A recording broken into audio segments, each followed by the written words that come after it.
Have you ever considered the power that's wielded by one who edits video? You could take just a simple phrase like, "Yes, that's a great idea!" And now, ladies and gentlemen, I present to you movie magic. I think we should start making hot dogs out of actual dogs. Puppies, in fact. What do you think? Yes, that's a great idea! You know what we should bring back? Fanny packs. Yes, that's a great idea! You know what we should make? We should make a social network for people who are uncomfortable socializing, right? It'll be great practice. Their friends will be like, "Hey," and then they'll be like, "Hey!"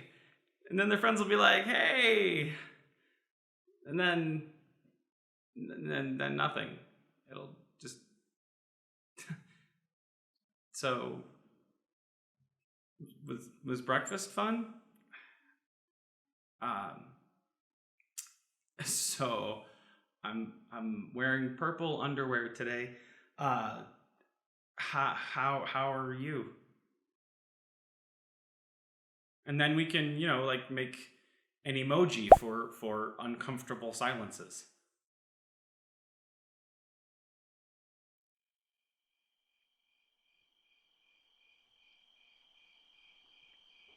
Yes, that's a great idea!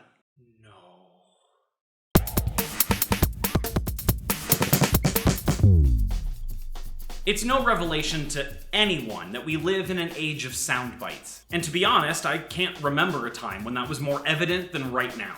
Thank you, Donald Trump. But he's not the only one.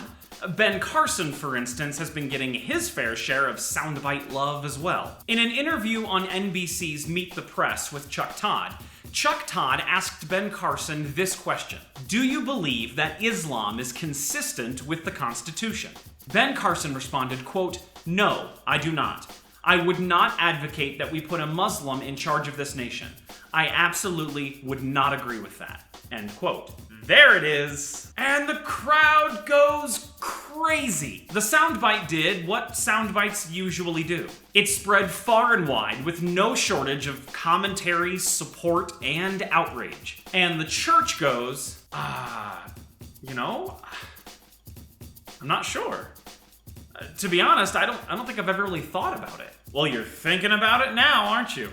We all are. Because that's a fair question. The line of questioning that Chuck Todd was getting at had to do with the impact of religion on one's ability to govern. And this is a very important question, because actions and decisions are a reflection of belief. And it seems that this was at the heart of what Ben Carson was trying to explain when Chuck Todd asked him the question. And I'll put the link down below so that you can see the entire context of the comment that he made.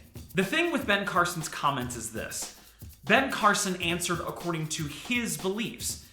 Ben Carson does not believe that the tenets of Islamic faith match up with the ideas promoted by the Constitution. The next day, Ben Carson attempted to clarify.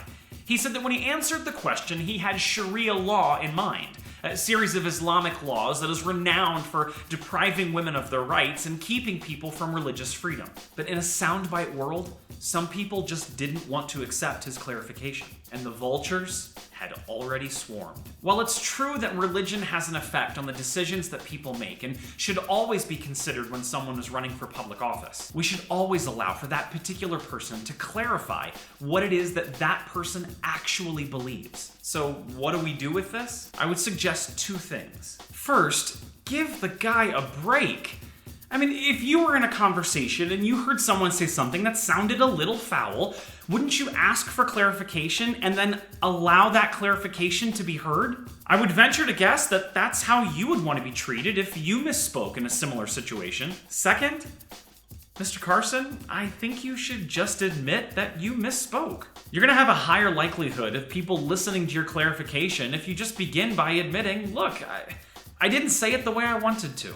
That came out wrong. My bad. Because the truth is, we all could probably stand to have a little bit more patience with each other. Ephesians 4, 1-3 says, "I, therefore, a prisoner for the Lord, urge you to walk in a manner worthy of the calling to which you have been called, with all humility and gentleness, with patience, bearing with one another in love, eager to maintain the unity of the Spirit in the bond of peace. As the Christian church, we are called to be patient. It doesn't mean that we shouldn't stand up for truth and promote our beliefs, but it means that when we do it with humility.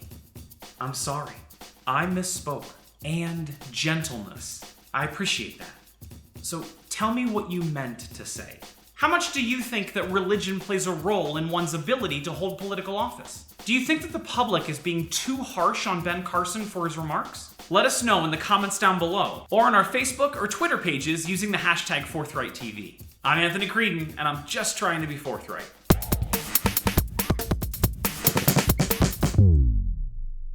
I feel like that went pretty well, right? Yeah. Maybe we should keep doing this whole forthright thing. Yes, that's a great idea. Oh yeah. That works the other way too, doesn't it? Oh, okay. All right. Let me see here.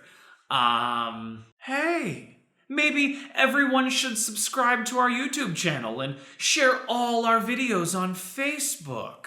Is that a good idea? Yes, that's a great idea. You're right. That is a great idea. Hey, thanks, me. You are most welcome, me. that was pretty clever. That got weird, didn't it?